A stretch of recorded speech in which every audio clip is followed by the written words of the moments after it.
This video reviews Section E of the 2022 Election Administration and Voting Survey, or EAVS. The goal of this section is to understand the use of provisional ballots in the 2022 general election. You can find similar presentations for the other 5 sections of this survey on the EAVS portal in the Election Assistance Commission website. As you watch this video, you might want to follow along with the PDF version, which can be found on the Downloads page of the EAVS portal. Section E of EAVS asks about provisional balloting during the November 2022 general election. This section asks for a few types of data. First, how many individuals cast a provisional ballot in this election, and what were the outcomes of those ballots? Second, why were these provisional ballots cast? And finally, what were the reasons behind rejecting the provisional ballots that were not counted for this election? There is a new question that has been added to this section for 2022, so some of the question numbers have changed in this year's survey. Let's first define a couple of important terms. Provisional voters are people who state they're eligible to vote and want to vote in the election, but either their name can't be found on the official voter list for the polling site, or their eligibility to vote is questioned. Examples for reasons for questioning a person's voting eligibility could include lack of a qualifying ID or the name or address on the voter's records not being up to date. The Help America Vote Act, or HAVA, states that provisional voters must be allowed to record their votes on a provisional ballot while their eligibility is investigated. These provisional ballots are kept separate from regular ballots, and they're not tabulated until it's confirmed that the voter is eligible to vote.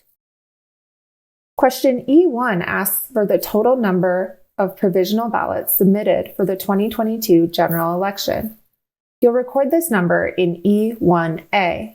Next, you'll divide this total according to whether the provisional ballot was counted in full in E1B, counted in part in E1C, rejected in E1D, or reached some other adjudication in E1E. These categories, E1B through E1E, should add up to the total you provided in E1A. If your jurisdiction is in a state that doesn't offer provisional ballots, you can report "does not apply" to all the items in question E1. You may need to report "does not apply" in E1C if your state or jurisdiction legally cannot partially count provisional ballots.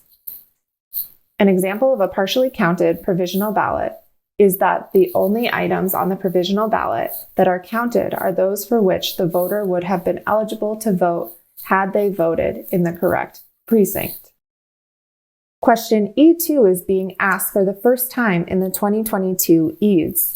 This question collects data on the reasons why provisional ballots for this election were cast. You will report the number of provisional ballots cast because the voter was not on the list of eligible voters in E2A, because the voter did not have proper identification as defined by state law in E2B, because an election official asserted that the voter was not eligible to vote in E2C, because another person who is not an election official asserted that the voter was not eligible to vote in E2D, because the voter was not a resident of the precinct in which they were attempting to vote in E2E, because the voter's registration did not reflect their current name or address in E2F, because the voter was issued a mail ballot but did not surrender it to poll workers when they came to vote in person in E2G, and because a federal or state judge extended the polling place hours for the election in E2H.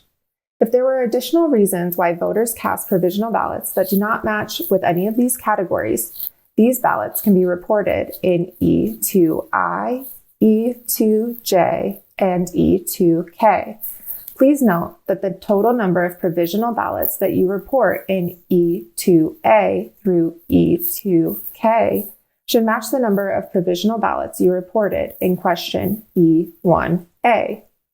If your state does not distribute provisional ballots for one of the reasons listed in question E2, then use the response "does not apply" in that item. For instance, if your state does not require in-person voters to show identification, you should answer does not apply to question E2B.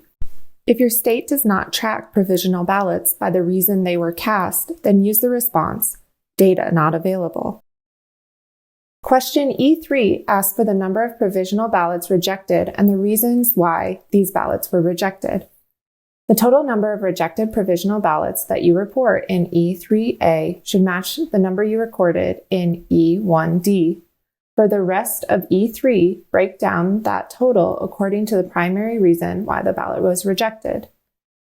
Those reasons could include the voter not being registered in the state in E3B, the voter being registered but voting in the wrong jurisdiction in E3C, the voter being registered but voting in the wrong precinct in E3D, the voter failing to provide sufficient identification in E3E, the ballot or envelope being incomplete or illegible in E3F, the ballot missing from the envelope in E3G, the ballot lacking a signature in E3H, the ballot having a signature that does not match with the voter's record in E3I, or the voter having already voted by another method in E3J.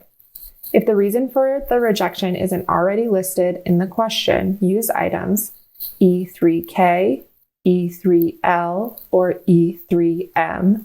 The numbers you report in E3B through M should add up to the total number of rejected provisional ballots you recorded in E3A and E1D. Some ballots are rejected for multiple reasons. In these cases, categorize the rejected ballot according to the primary reason for its rejection, then use the E3 comments section to record the number of ballots rejected for multiple reasons. As with question E1 and E2, if your state does not offer provisional ballots, you should report does not apply for E3. You may also use this response if your state or jurisdiction does not reject provisional ballots for a listed reason. We appreciate you taking the time to watch this video. We encourage you to carefully read through each section before answering any of the questions to ensure you're accurately reporting your data. A PDF of all EAVS questions is on the downloads page of the EAVS portal. We also encourage you to use the comment boxes for each question to provide us with additional information and context. This will help us analyze and report your data accurately. If you need additional assistance, please don't hesitate to contact us at eaves@forsmarshgroup.com.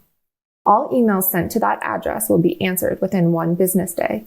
Thank you, and we appreciate your time and contributions to the 2022 EAVS.